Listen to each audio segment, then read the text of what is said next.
The Muslim friends that lived on either side, the doctor and the lawyer whose her parents were best friends with, and she played with their children growing up, and they would have cookouts and swimming parties, and they were best friends, and all of a sudden, when Islamic law took over, they betrayed this family and turned them into the government.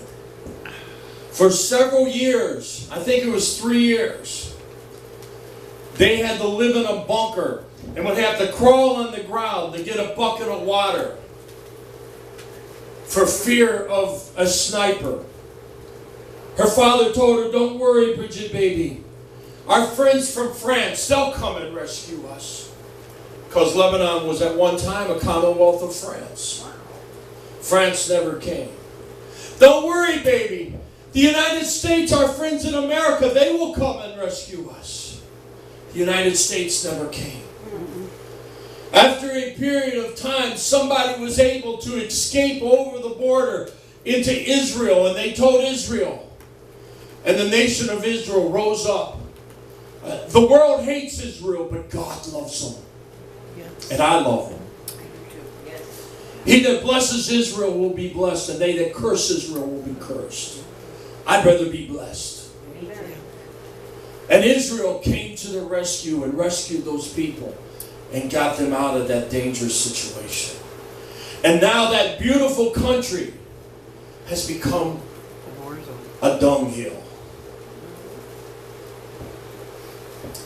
That's probably the term that the president should have used.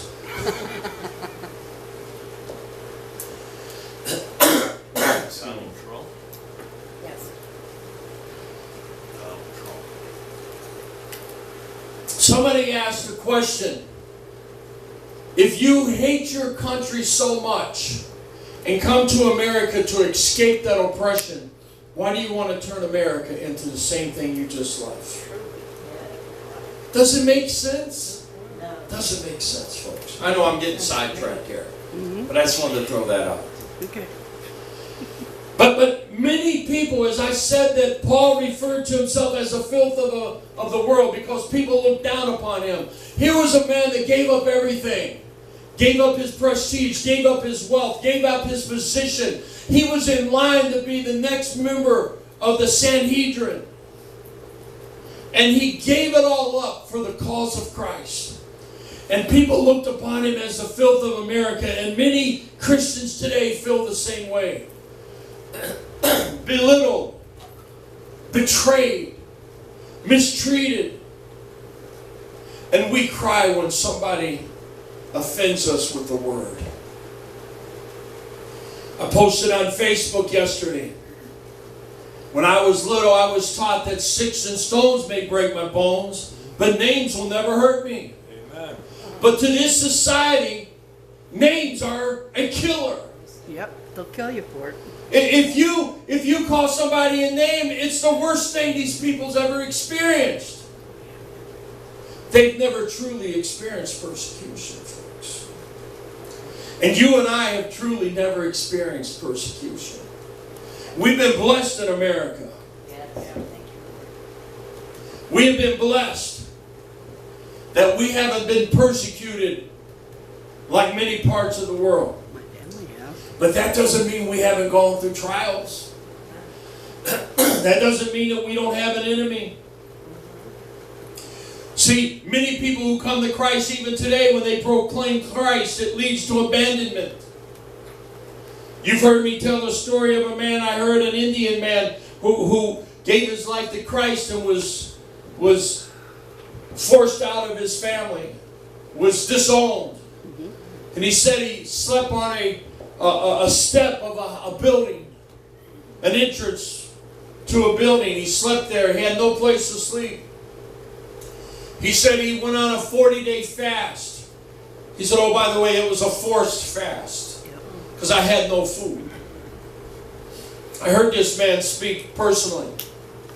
He didn't even speak English. His wife had to interpret. And he said, do you understand? Do you know how I broke my fast?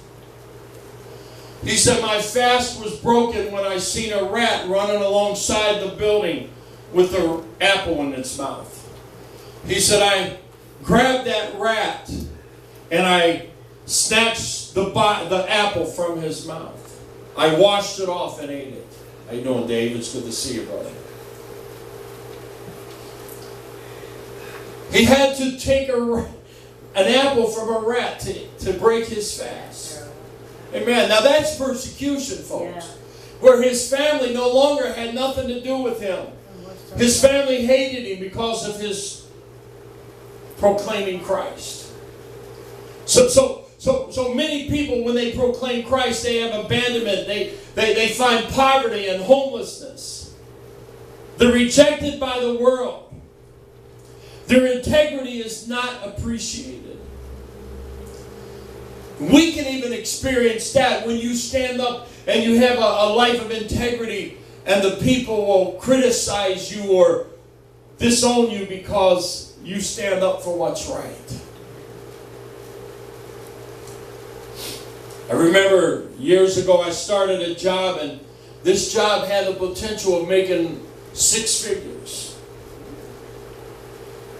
But one of the main spiels of the sales, my mind's going blank, but of the sales spiel was to tell a lie.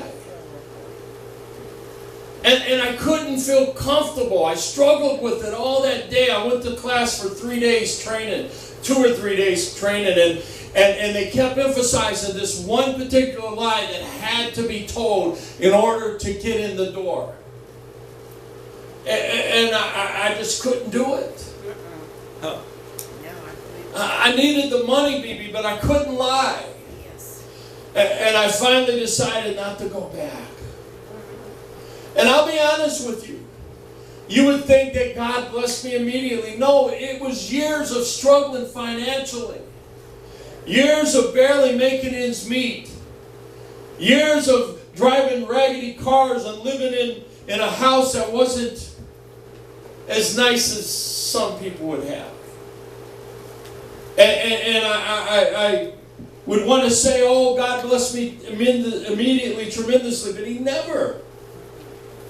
Sometimes He just wants to see how serious you really are. Amen? Are you going to stand up for what's right, even if it costs you something? David said, I offer nothing unto God except it costs me something. I want you to know something. When you serve God and you truly serve Him, it's going to cost you something. And I've noticed throughout the years that I've paid a price, and I know you people, I know the prices some of you paid. I know there's a price to pay. I know there's separation and resentment and abandonment from your family. Yep. I right now I feel betrayed and abandoned by a family member that I love more than anything in this earth. And I'm praying, God, bring my baby home. God, sever this relationship. God, bind this demon. Amen. And I haven't seen God move yet, but I know God will move. God's still in charge. And we look and we see that even though this world may not appreciate your integrity, but God, He claims you. Amen? He's concerned about you, and He loves you. And you may not see it. You may not recognize the love that God has for you, or you may not recognize that God claims you, or you may not recognize that He sees all that you've sacrificed for Him. You may not recognize it yet. And you may even become angry because it seems like God's not doing anything for you. But God sees.